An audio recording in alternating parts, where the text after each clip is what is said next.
اعوذ باللہ من الشیطان الرجیم بسم اللہ الرحمن الرحیم رب اشرح لی صدری ویسر لی امری واحلل عقدۃ من لسانی یفقہوا قولی واجعل لی وزیرا من اہلی رب زدنا علما اللہم فقہنا فی الدین رب یسر ولا تعسر وتمم بالخیر وبک نستعین آمین یا رب العالمین۔ السلام علیکم ورحمۃ اللہ وبرکاتہ۔ کیسے ہیں آپ سب ساتھی؟ اللہ تعالیٰ آپ سب کے گھروں میں خیر و عافیت رکھے اور ہم سب کو ذوالقعدہ اور ذوالحجہ کا مہینے کی عبادتیں نصیب فرمائے، اور ان مہینوں کی حرمت کے متعلق ہمیں اللہ تعالیٰ جو علم دیا ہے اس کے مطابق ہمیں عمل کرنے کی بھی توفیق عطا فرمائے، آمین۔ عزیز ساتھیوں، سورہ اعراف کی آیت نمبر 183 تک تفسیر مکمل کی تھی۔ پچھلے رکوع میں ہم نے پڑھا کہ جیسے برائی کرنا جرم ہے، ایسے ہی برائی سے نہ روکنا بھی جرم ہے۔ اس کے علاوہ ہم نے پڑھا کہ قرآن کو نور اور ہدایت اور سنت رسول صلی اللہ علیہ وسلم کو بھی نور اور ہدایت قرار دیا گیا، اور ہمیں یہ بھی بتایا گیا پچھلے رکوع میں کہ علم گمراہی کا سبب بھی بن سکتا ہے اگر غرور اور تکبر کے ساتھ وہ علم آگے پہنچایا جائے۔ اور اس کے علاوہ ہم نے الحاد کی تعریف بھی پڑھی اور الحاد کی قسمیں بھی دیکھی، اور یہ بھی پتہ چلا کہ ہر امت میں ایک گروہ ایسا ہوتا ہے جو حق پر ہمیشہ قائم رہتا ہے، ہاں اس کی تعداد کتنی ہی کم ہو، اور اس پر اللہ کی طرف سے خاص رحمت ہوتی ہے، اور وہ گروہ ہمیشہ کامیابی اور فتح حاصل کرتا ہے۔ آیت 184 سے شروع کرتے ہیں۔ اعوذ باللہ من الشیطان الرجیم اولم یتفکروا ما بصاحبہم من جنہ، کیا انہوں نے کبھی نہیں سوچا کہ ان کے ساتھی محمد صلی اللہ علیہ وسلم کو کوئی جنون نہیں، وہ تو محض ایک کھلم کھلے ڈرانے والے ہیں؟ اور کیا انہوں نے آسمان و زمین کی حکومت اور جو چیز بھی اللہ نے پیدا کی ہے ان میں کبھی غور نہیں کیا؟ اور کیا یہ بھی نہیں سوچا کہ شاید ان کی زندگی کی مدت قریب آ لگی ہو، یعنی ختم ہو رہی ہو؟ تو پھر پیغمبر کی اس تنبیہ کے بعد اور کون سی بات ہوگی جس پر یہ ایمان لائیں گے؟ جسے اللہ گمراہ کرے اسے کوئی ہدایت دینے والا نہیں، اور وہ انہیں ان کی سرکشی میں چھوڑ رہا ہے کہ سر ٹکراتے پھریں۔ لوگ آپ سے پوچھتے ہیں کہ قیامت کب ہوگی؟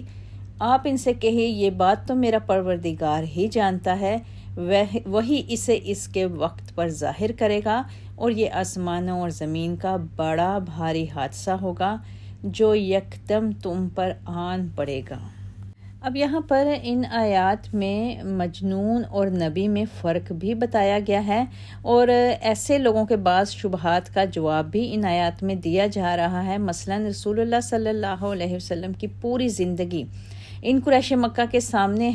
تھی، اور نبوت سے پیشتر وہ سب آپ کو نہایت سلیم الطبع اور صحیح دماغ والا، نیز صادق اور امین کی حیثیت سے جانتے تھے۔ پھر جب آپ صلی اللہ علیہ وسلم نے نبوت کے بعد اللہ کا پیغام لوگوں کو پہنچایا اور انہیں آخرت کے انجام سے ڈرایا، تو پھر ان لوگوں نے فوری طور پہ اپنا رویہ بھی بدلا، اور وہ آپ صلی اللہ علیہ وسلم کو نعوذ باللہ مجنون اور اسیب زدہ کہنے لگے تھے۔ حالانکہ اللہ تعالیٰ نے ان آیات میں بتایا کہ نبی جو کچھ کہتا ہے سب سے پہلے وہ خود اپنے آپ پر عمل پیرا ہوتا ہے، اور اپنی بات پر اپنے پاکیزہ کردار اور سیرت سے ایک مہر تصدیق بھی ثبت کرتا ہے۔ اور ذرا سوچنے کی بات پھر یہ بھی ہے کہ کسی مجنون میں یہ صفات کیا پائی جا سکتی ہیں؟ پھر اللہ تعالیٰ نے ان سے پوچھا کہ تم کس لحاظ سے اپنے اس نبی کو مجنون کہتے ہو؟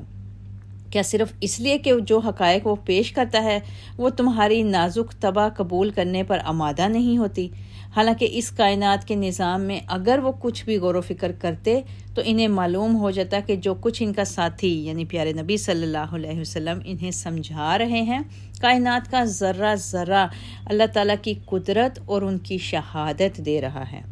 پھر مزید آیتوں میں اللہ تعالیٰ کی طرف سے یہ بھی بتایا گیا کہ ان کے ساتھی یعنی رسول اللہ صلی اللہ علیہ وسلم نے انہیں ان کے آخرت کے انجام سے متنبع کر دیا ہے، جس سے انہیں بہرحال یقینی طور پر دوچار ہونا پڑے گا، اور موت کا وقت تو کسی کو بھی معلوم نہیں۔ وہ لوگ پیارے نبی صلی اللہ علیہ وسلم سے پوچھتے تھے بتاؤ کہ قیامت کب قائم ہوگی، تو اس بات کی طرف اشارہ ہے کہ موت کا وقت تو نہ کسی کو معلوم ہے اور نہ ہی قیامت کا وقت کوئی جانتا ہے، لہٰذا ان کو جلد از جلد اللہ تعالیٰ نے ان آیات میں کہا کہ ان کو جلد از جلد اس رسول پر اور اس کتاب پر ایمان لے آنا چاہیے۔ ایسا نہ ہو کہ وہ اپنی سوچ و بچار میں اس کی مخالفت ہی کرتے رہیں اور سوچ و بچار ہی کرتے رہیں، اور یک لخت پھر موت ان کی طرف آ جائے تو پھر ان کے پاس پھر نہ افسوس اور حسرت کے سوا کچھ بھی باقی نہیں رہ جائے گا۔ پھر آیت کے آخر میں قیامت کے وقت کا بتایا گیا کہ یہ بہت ہی بھاری حادثہ ہوگا۔ قیامت ایک تو اچانک آئے گی، اور قیامت کے اس بڑے حادثے کی بہت سی علامات قرآن میں بھی مذکور ہیں، مثلا زمین میں شدید زلزلے اور متواتر جھٹکے آئیں گے، اور انسان حیرت سے یہ پوچھے گا کہ آج اس زمین کو کیا ہو گیا ہے۔ ستارے بے نور ہو جائیں گے، سورج کی بساط لپیٹ دی جائے گی، پہاڑ دھنکی ہوئی روئی کی طرح ادھر ادھر اڑنے لگیں گے، اور ایسی بہت سی باتیں اچانک یکدم ظاہر ہونے لگیں گی جس سے قیامت کے آثار نظر آنا شروع ہو جائیں گے۔ سیدنا ابو ہریرہ رضی اللہ تعالیٰ عنہ کہتے ہیں کہ آپ صلی اللہ علیہ وسلم نے فرمایا، قیامت یوں اچانک واقعہ ہوگی کہ دو آدمیوں نے اپنے درمیان کپڑا پھیلا رکھا ہوگا اور وہ اس کی خرید و فروخت نہ کر سکیں گے، نہ اسے لپیٹ سکیں گے، اور ایک آدمی اپنی اونٹنی کا دودھ دھو کر لوٹ رہا ہوگا مگر وہ اسے پی نہ سکے گا، اور ایک آدمی اپنا حوض درست کر رہا ہوگا مگر وہ اس میں سے اپنے جانوروں کو پانی نہ پلا سکے گا، اور ایک آدمی اپنا نوالا منہ کی طرف اٹھائے ہوگا مگر وہ اسے کھا نہ سکے گا۔ استغفر اللہ۔ آیت 187، لوگ آپ سے تو یوں پوچھتے ہیں جیسے آپ ہر وقت اس کی ٹو میں لگے ہوئے ہیں۔ ان سے کہیے کہ قیامت کا علم اللہ ہی کو ہے مگر اکثر لوگ اس حقیقت کو نہیں جانتے۔ آپ کہہ دیجئے کہ مجھے تو خود اپنے آپ کو بھی نفع یا نقصان پہنچانے کا اختیار نہیں، اللہ ہی جو کچھ چاہتا ہے وہ ہوتا ہے۔ آگے پھر ان آیات میں کہا گیا کہ لوگ تو آپ سے قیامت کا سوال اس طرح کر رہے ہیں جیسے آپ اسی مسئلے کی تحقیق و تفتیش میں اور اسی کھوج میں لگے ہوئے ہیں، اور تلاش کے بعد اس کے علم تک رسائی آپ کی ہو چکی ہے، حالانکہ اللہ تعالیٰ نے فرمایا کہ قیامت کا علم صرف اور صرف اللہ تعالیٰ کے ساتھ مخصوص ہے، اور انبیاء علیہ السلام کسی ایسی بات کے پیچھے نہیں پڑا کرتے جس کا بتلانا اللہ تعالیٰ نے کسی خاص مصلحت کی بنا پر روک دیا ہو۔ اور ظاہر ہے یہ بھی کہ اگر قیامت کا علم متعین تاریخ اور سن کے ساتھ دے دیا جاتا یا کسی کو اس کے موت کے وقت سے آگاہ کر دیا جاتا تو اس طرح یہ دنیا انسان کے لیے دارالامتحان نہیں ہو سکتی تھی، لہٰذا ان باتوں کا کسی نبی تک کو نہ بتلانا یہ اللہ تعالیٰ کی مشیت کے عین مطابق ہے، اور لوگوں کو ایسے سوال کے پیچھے بھی ہرگز نہیں پڑنا چاہیے، بلکہ اس کی بجائے قیامت کے لیے اور آخرت کے لیے اور اپنی قبر کے لیے تیاری کرنی چاہیے۔ مزید اس آیت سے ہمیں یہ دلیل بھی ملتی ہے کہ اللہ تعالیٰ نے علم الغیب صرف اپنے پاس رکھا ہے، وہ کسی دوسرے کو نہیں معلوم، یہاں تک کہ پیارے نبی صلی اللہ علیہ وآلہ وسلم کو بھی غیب کے متعلق کچھ علم نہیں تھا، اور اسی آیت میں اللہ تعالیٰ نے ان کی طرف سے کہا کہ آپ کہہ دیں کہ مجھے تو خود اپنے آپ کو بھی نفع یا نقصان پہنچانے کا اختیار نہیں ہے، اللہ ہی جو کچھ چاہتا ہے وہ ہوتا ہے، اور جو کچھ بھی علم جو ہے آگے کے حالات کا وہ صرف اور صرف اللہ تعالیٰ کے پاس ہے۔ لہٰذا یہ آیت ایک بہت واضح طور پر دلیل ہے۔ جو لوگ یہ کہتے ہیں کہ پیارے نبی صلی اللہ علیہ وآلہ وسلم کے پاس علم غیب تھا، علم غیب کا مالک صرف اور صرف اللہ تعالیٰ ہے۔ اور جو لوگ نجومی نما لوگ جو اپنے آپ میں یہ دعویٰ کرتے ہیں کہ ان کے پاس علم غیب ہے، ان کے متعلق پیارے نبی صلی اللہ علیہ وآلہ وسلم نے فرمایا، جو شخص غیب کی خبریں بتلانے والے کے پاس جائے اور اس سے کچھ پوچھے تو اس کی 40 دن تک نماز قبول نہیں ہوتی۔ نیز آپ صلی اللہ علیہ وسلم نے فرمایا، جو کوئی کسی کاہن کے پاس جا کر دریافت کرے پھر اسے سچا سمجھے تو اس نے اس سے اظہار برات کیا جو محمد صلی اللہ علیہ وآلہ وسلم پر نازل ہوا تھا۔ ان حدیث سے ہمیں از خود یہ معلوم ہو جاتا ہے کہ غیب کی خبریں بتلانے والا خود کافر ہوتا ہے، اور جو شخص وہ ان خبروں پر یقین رکھتا ہے اس سے پھر پیارے نبی صلی اللہ علیہ وآلہ وسلم کا کوئی تعلق واسطہ نہیں بچتا۔ آیت 188 وَلَوْ كُنْتُ أَعْلَمُ الْغَيْبَ لَاسْتَكْثَرْتُ مِنَ الْخَيْرِ، اور اگر میں غیب جانتا ہوتا تو بہت سی بھلائیاں حاصل کر لیتا اور مجھے کبھی کوئی تکلیف نہ پہنچتی۔ میں تو محض ایک ڈرانے والا اور بشارت دینے والا ہوں۔ ان لوگوں کے لیے جو ایمان لے آئیں، وہی تو ہے جس نے تمہیں ایک جان سے پیدا کیا اور اس سے اس کی بیوی بنائی تاکہ اس کے ہاں سکون حاصل کرے۔ پھر جب کسی مرد نے اپنی بیوی سے صحبت کی تو اسے ہلکا سا حمل ہو گیا جس کے ساتھ وہ چلتی پھرتی رہی۔ پھر جب وہ بوجھل ہو گئی تو دونوں اپنے پروردگار سے دعا کرنے لگے کہ اگر تو ہمیں تندرست بچہ عطا کرے تو ہم یقیناً شکر کرنے والوں سے ہوں گے۔ پھر جب اللہ نے انہیں تندرست لڑکا دے دیا تو وہ اللہ کی بخشش میں دوسروں کو شریک بنانے لگے، جبکہ اللہ ایسی چیزوں سے بلند تر ہے جو یہ لوگ شریک ٹھہراتے ہیں۔ کیا وہ ایسی چیزوں کو شریک ٹھہراتے ہیں جن کا کسی چیز کو پیدا کرنا تو درکنار، وہ تو خود پیدا کیے جاتے ہیں۔ وہ نہ تو ان کی مدد کر سکتے ہیں اور نہ ہی اپنی مدد کر سکتے ہیں۔ اب اس آیت کے مخاطب دراصل مشرکین مکہ ہیں۔ آیت کے شروع میں تو سیدنا آدم اور حوا علیہ السلام کا ذکر ضرور ہے، مگر بعد میں اللہ تعالیٰ کا خطاب پیارے نبی صلی اللہ علیہ وسلم کے دور میں مشرکین کی طرف مڑ گیا ہے، جن کی عادت تھی کہ جب بچہ پیٹ میں ہوتا تو اس کی سلامتی اور تندرستی اور صحیح سالم پیدا ہونے کے لیے اللہ سے دعائیں کرتے رہتے تھے، لیکن جب صحیح سالم صحت مند بچہ پیدا ہو جاتا تو اللہ کے اس عطیے میں سے دوسروں کو بھی اس شکر ادا کرنے کا حصے دار ٹھہرا لیتے تھے اور ان کے نام ایسے رکھ دیتے تھے جن میں شرک پایا جاتا تھا، مثلا عبد الشمس، عبد العزیٰ، عبد مناف وغیرہ اس طرح کی، اور پھر انہی کے نام کی نظریں نیازیں بھی وہ لوگ اپنے دیوی دیوتاؤں کے آستانوں پہ چڑھایا کرتے تھے۔ پھر مزید آیتوں میں یہ بھی بتایا گیا کہ جو مخلوق ہوتی ہے، جو خود پیدا کی جاتی ہے، پیدا ہوئی ہوتی ہے، وہ خدا کیسے ہو سکتی ہے؟ وہ الہ کبھی نہیں بن سکتی، اور اس معیار کے مطابق اللہ کے سوا سب الہ جو ہیں باطل قرار پاتے ہیں، ہاں وہ فرشتے ہوں یا انبیاء ہوں یا شجر و حجر ہوں، کوئی اولیاء بزرگ ہوں، ہاں وہ زندہ ہوں یا فوت شدہ ہوں، کیونکہ ان میں سے ہر چیز اللہ کی مخلوق ہے، اور جو مخلوق ہے وہ فانی بھی ہوگا، اور جو فانی ہے وہ کبھی بھی الہ نہیں ہو سکتا۔ الہ اللہ واحد لا شریک کی ذات ہے بس۔ پھر مزید یہ بتایا گیا کہ جو محتاج ہے وہ بھی الہ نہیں ہو سکتا، یعنی ایک تو اللہ کی جاندار مخلوق ہے جسے یہ لوگ الہ بنا دیتے ہیں، جیسے فرشتے یا انبیاء یا اولیاء وغیرہ جنہیں حاجت روا اور مشکل کشا کا تصور کیا جاتا ہے،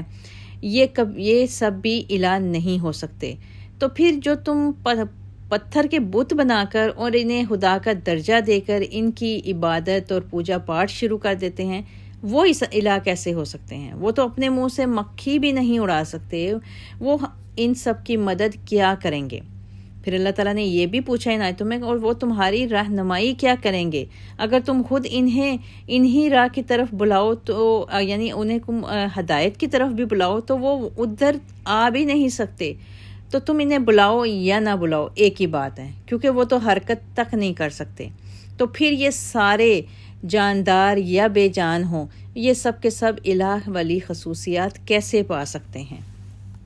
جیسے کہ آیتوں میں بھی کہا گیا، اگر تم انہیں راہ راست کی طرف بلاؤ تو تمہاری پیروی نہیں کریں گے، تم انہیں بلاؤ یا خاموش رہو، تمہارے لیے ایک ہی بات ہے۔ جن لوگوں کو تم اللہ کے سوا پکارتے ہو وہ تو تمہاری ہی طرح کے بندے ہیں۔ آیت 194 ان الذین تدعون من دون اللہ، اگر تم اپنے دعوے میں سچے ہو تو ضروری ہے کہ جب تم انہیں پکارو تو وہ تمہیں اس کا جواب دیں۔ کیا ان کے پاؤں ہیں جن سے وہ چلتے ہیں، یا ان کے ہاتھ ہیں جن سے پکڑتے ہیں، یا ان کی آنکھیں ہیں جن سے دیکھتے ہیں، یا ان کے کان ہیں جن سے سنتے ہوں؟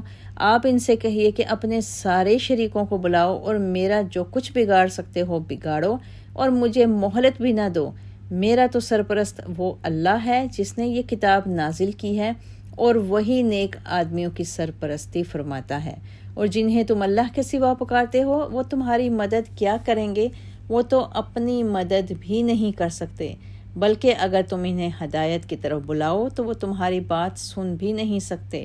تمہیں ایسا نظر آتا ہے کہ وہ تمہاری طرف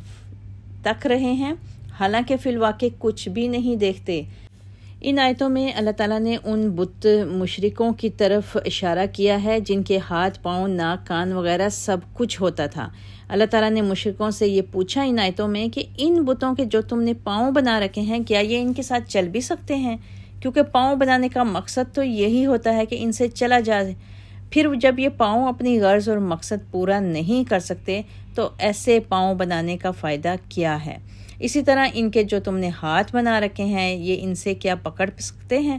تمہاری بنائی ہوئی آنکھوں سے یہ دیکھ تک نہیں سکتے اور نہ کانوں سے سن سکتے ہیں، تو ایسے مصنوعی اعضاء بنانے کا کیا فائدہ ہے جو اپنی غرض تک پوری نہیں کر سکتے؟ مکہ کے جو مشرکین تھے وہ آپ صلی اللہ علیہ وآلہ وسلم سے کہا کرتے تھے کہ ہمارے معبودوں کی بے ادبی کرنا چھوڑ دیں، ورنہ یہ ہمارے معبود جو ہیں وہ آپ کو کوئی نہ کوئی نقصان پہنچا دیں گے یا کوئی نہ کوئی آپ پر آفت نازل کر دیں گے۔ تو ان آیتوں میں بھی اور سورہ زمر میں بھی اللہ تعالیٰ نے فرمایا کہ آپ ان مشرکین سے کہہ دیجئے کہ تم اپنے تمام معبودوں سے درخواست کرو کہ وہ میرا جو کچھ بگاڑنا چاہتے ہیں بگاڑ دیں اور کوئی بھی کسر نہ اٹھا رکھیں اور مجھے تھوڑی سی مہلت بھی نہ دیں۔ جو کچھ بھی وہ کر سکتے ہیں وہ فوراً کریں اور میں دیکھوں گا کہ وہ میرا کیا بگاڑ سکتے ہیں۔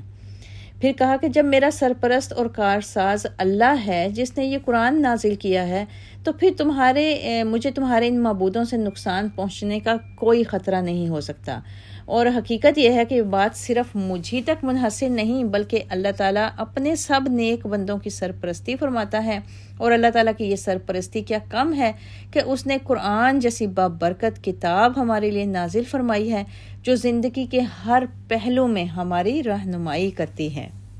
آیت 199، خذ العفو وأمر بالعرف وأعرض عن الجاہلین۔ اے نبی صلی اللہ علیہ وآلہ وسلم، درگزر کرنے کا رویہ اختیار کیجیے، معروف کاموں کا حکم دیجیے اور جاہلوں سے کنارہ کیجیے، اور اگر کبھی شیطان آپ کو اکسائے تو اللہ سے پناہ مانگیے، وہ سب کچھ سننے اور جاننے والا ہے۔ بلا شبہ جو لوگ اللہ سے ڈرتے ہیں انہیں جب کوئی شیطان وسوسہ چھو بھی جاتا ہے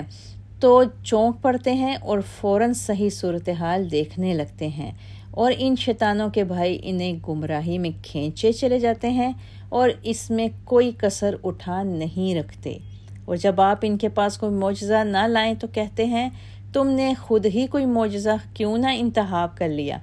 آپ ان سے کہیے میں تو صرف اس چیز کی پیروی کرتا ہوں جو میرے پروردگار کی طرف سے مجھ پر وحی کی جاتی ہے۔ یہ تمہارے پروردگار کی طرف سے بصیرت افروز دلائل ہیں اور ہدایت اور رحمت ہے ان لوگوں کے لیے جو ایمان لاتے ہیں۔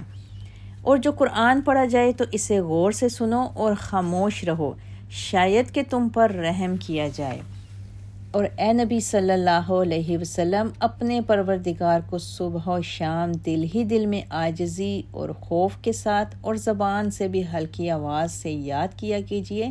ان لوگوں سے نہ ہو جائیے جو غفلت میں پڑے ہوئے ہوں، اور جو لوگ فرشتے آپ کے پروردگار کے ہاں موجود ہیں وہ کبھی اس کی بندگی سے اکڑتے نہیں، وہ اس کی تسبیح کرتے اور اس کے آگے سجدہ کرتے رہتے ہیں۔ وَيُسَبِّحُونَهُ وَلَهُ يَسْجُدُونَ۔ اب یہاں پر سورہ اعراف کی ان آخری آیات میں اللہ تعالیٰ نے پیارے نبی صلی اللہ علیہ وآلہ وسلم کو نہایت مختصر الفاظ میں کچھ نصیحتیں بیان فرمائی ہیں جو کہ ہر داعی حق کے لیے نہایت اہم ہیں۔ گویا داعی حق جو ہے، جو اللہ کا پیغام پہنچانے والا ہے، اس کو درپیش مسائل کا حل ان چند آیات میں اللہ تعالیٰ نے بیان فرما دیا ہے، اور اس میں سے مختصر ترین یہ 199 آیت میں اللہ تعالیٰ نے کہا عفو درگزر، یعنی درگزر فرمائیں اور اچھی باتوں کا حکم دیں، بحث میں نہ پڑیں اور جوابی کارروائی سے پرہیز کریں۔ اس کا مقصد یہ ہے کہ پچھلی آیات میں چونکہ مشرکین کے جو معبود تھے ان پر بہت سخت کڑے الفاظ میں تنقید کی گئی تھی، جس کا نتیجہ یہ نکل سکتا تھا کہ وہ آپ کے خلاف زہر اگلنا شروع کر دیتے یا آپ کو برا بھلا کہنے لگ جاتے۔ تو اس صورتحال کے پیش نظر اللہ تعالیٰ نے آپ صلی اللہ علیہ وسلم کو نصیحت کی کہ آپ کو درگزر کرنے کی روش اختیار کرنی چاہیے اور حوصلے اور برداشت سے کام لینا چاہیے، اور اپنے ساتھیوں کی کمزوری پر بھی اور اپنے مخالفین کی جو اشتعال انگیزیاں ہیں ان پر بھی اپنے مزاج کو ٹھنڈا رکھنا چاہیے، کیونکہ دعوت دین کے دوران اشتعال انگیزی سے بسا اوقات اصل مقصد جو ہوتا ہے اس کو نقصان پہنچ جاتا ہے، اور یہ صفت آپ صلی اللہ علیہ وسلم میں بدرجہ اتم موجود تھی کہ وہ انتہائی درگزر کرنے والے، عفو و درگزر سے کام لینے والے تھے۔ پھر دوسری نصیحت یہ بھی کی گئی کہ صاف اور سادہ الفاظ میں ایسی بھلائیوں کی طرف دعوت دینی چاہیے جن کو عام لوگوں کی عقل بھی تسلیم کرنے کو تیار ہو جائے، اور اس انداز میں دعوت دینی چاہیے جسے لوگ بہت زیادہ بوجھ محسوس نہ کریں۔ اس کی بہترین مثال یہ واقعہ ہے کہ جب آپ صلی اللہ علیہ وسلم نے معاذ بن جبل رضی اللہ تعالیٰ عنہ کو یمن کا گورنر بنا کر بھیجا تو ہدایات فرمائیں کہ سب سے پہلے لوگوں کو ایک اللہ کی طرف دعوت دو، پھر جب وہ اسلام لے آئیں تو انہیں بتاؤ کہ تمہارے پروردگار نے تم پر دن بھر میں 5 نمازیں فرض کی ہیں، پھر جب وہ اس پر عمل کرنے لگیں تو پھر بتانا کہ تمہارے مالوں پر اللہ تعالیٰ نے زکوٰۃ بھی فرض کی ہے، اور دیکھو زکوٰۃ وصول کرتے وقت ان کے عمدہ مال لینے سے اجتناب کرنا، اور مظلوم کی بد دعا سے بچتے رہنا، کیونکہ اللہ اور مظلوم کی بد دعا کے درمیان کوئی پردہ حائل نہیں ہوتا۔ یہ تمام نصیحتیں پیارے نبی صلی اللہ علیہ وسلم نے حضرت معاذ بن جبل کو یمن کا گورنر منتخب کرتے ہوئے فرمائی تھیں۔ پھر آگے یہ بھی بتایا گیا کہ کبھی بھی کسی کے ساتھ بحث مت کرنا، اور اگر تم بحث کے ذریعے انہی کی باتوں میں الجھ گئے تو پھر دعوت حق کے فروغ کا کام وہیں رک جائے گا، لہٰذا ایسے لوگوں کے اعتراضات اور ان کے طعنوں کا جواب دینے میں اپنا وقت ضائع نہ کریں، بلکہ ان سے بے نیاز ہو کر اپنا دعوت حق کا سفر جاری رکھیں۔ پھر چوتھی ہدایت یہ کی اللہ تعالیٰ نے کہ اگر کسی وقت اعتراض کرنے والوں کی شرارتوں پر آپ کو غصہ یا اشتعال آ بھی جائے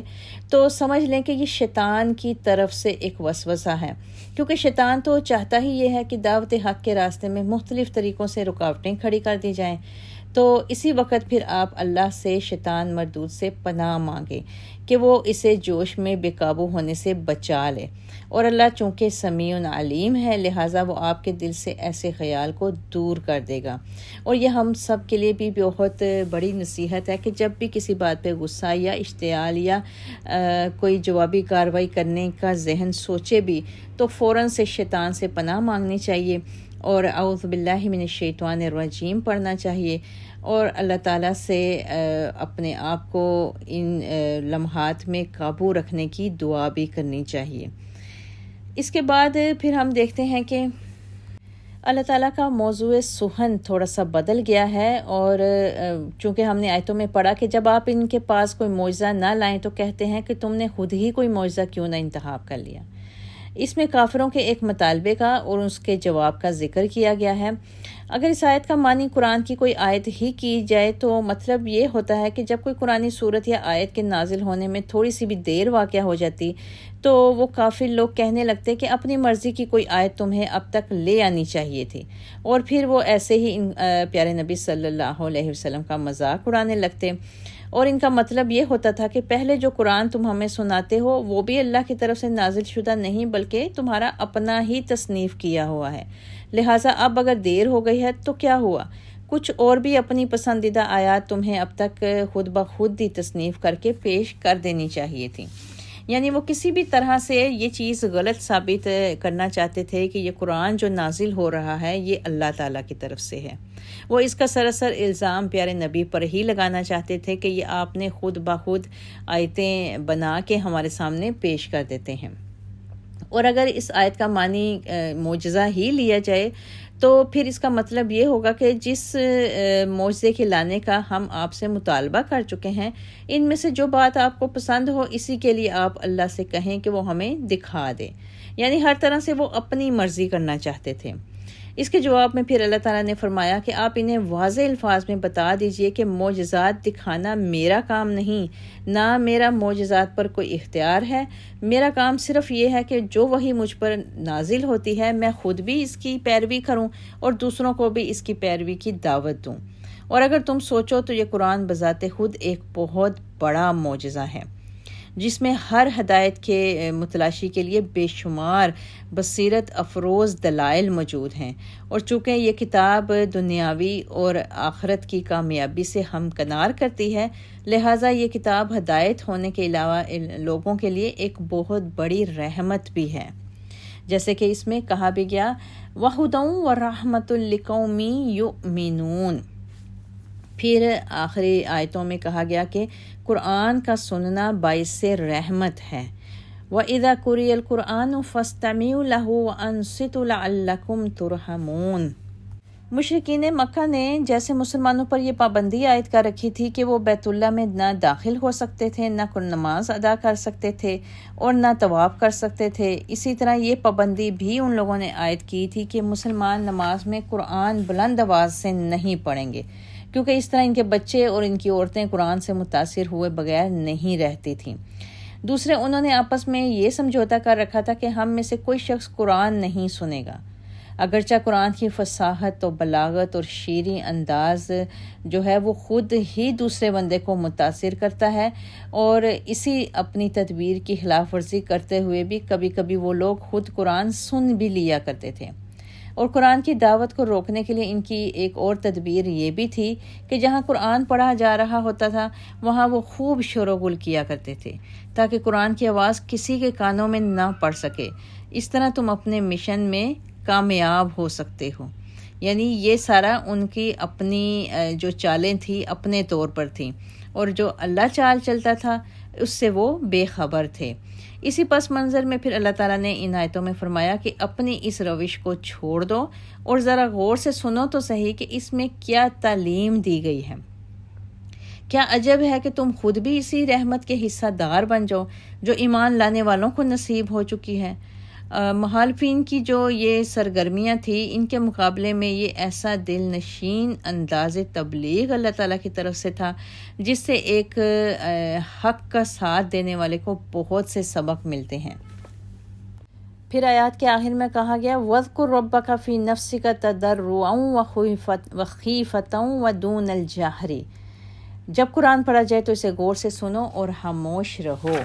یعنی قرآن کو خاموشی سے سننے کا حکم دیا گیا، کیونکہ جہاں قرآن پڑھا یا سنا جا رہا ہوتا ہے وہاں پہ اللہ کی رحمتوں کا نزول ہو رہا ہوتا ہے۔ پھر کہا گیا کہ اپنے پروردگار کو صبح شام دل ہی دل میں عاجزی اور خوف کے ساتھ اور زبان سے بھی ہلکی آواز سے یاد کیا جائے، یعنی تلاوت قرآن کے آداب یہاں بتائے جا رہے ہیں، اور صبح شام سے مراد یہ دونوں مخصوص وقت بھی ہو سکتے ہیں اور صبح شام کی نمازیں بھی، اور صبح شام بطور محاورہ بھی استعمال کیا جا سکتا ہے۔ تو اس کا مطلب یہاں پہ یہ نکلتا ہے کہ ہر وقت اللہ تعالیٰ کو یاد کرتے رہنا اور دل میں اس کی یاد کو تازہ رکھنا چاہیے۔ اسی طرح ذکر سے مراد قرآن کریم کی تلاوت بھی ہے، کیونکہ سب سے بڑا ذکر تو خود قرآن کریم ہی ہے، اور نمازیں بھی ہو سکتی ہیں جن میں اللہ کو یاد کیا جاتا ہے، اور ہر وقت دل ہی دل میں یاد رکھنا بھی مراد ہو سکتا ہے۔ پھر کہا گیا کہ ان لوگوں میں سے نہ ہو جائیے جو غفلت میں پڑے ہوئے ہیں، وَلَا تَكُن مِّنَ الْغَافِلِينَ۔ سب سے بڑی غفلت تو یہی ہے کہ انسان یہ بھول جائے کہ وہ اللہ کا بندہ ہے، اور اس دنیا میں جو دارالامتحان ہے اسے اللہ کا بندہ بن کر ہی رہنا چاہیے۔ نیز یہ بات بھی بھول جائے کہ آخرت میں اس کے سب اعمال پر جواب طلبی ہوگی اور اس کا مواخذہ کیا جائے گا۔ دنیا میں جب بھی کوئی فتنہ و فساد پیدا ہوتا ہے تو اسی قسم کی غفلت سے پیدا ہوتا ہے۔ اسی لیے بار بار مسلمانوں کو اللہ تعالیٰ نے تاکید کی ہے قرآن میں کہ انہیں کسی بھی وقت ایسی غفلت میں نہیں پڑنا چاہیے اور اللہ کو یاد کرتے رہنا چاہیے، جو کہ اس غفلت کا صحیح علاج ہے۔ پھر آگے شیطان کے متعلق بتایا گیا، کیونکہ شیطان کا کام ہے اکڑنا، اور اس کے مقابلے میں فرشتوں کا کام بتایا گیا کہ وہ اللہ کے حضور جھکتے اپنی غلطی کا اعتراف کرتے ہیں اور ہر وقت اس کی تسبیح و تقدیس میں لگے رہتے ہیں،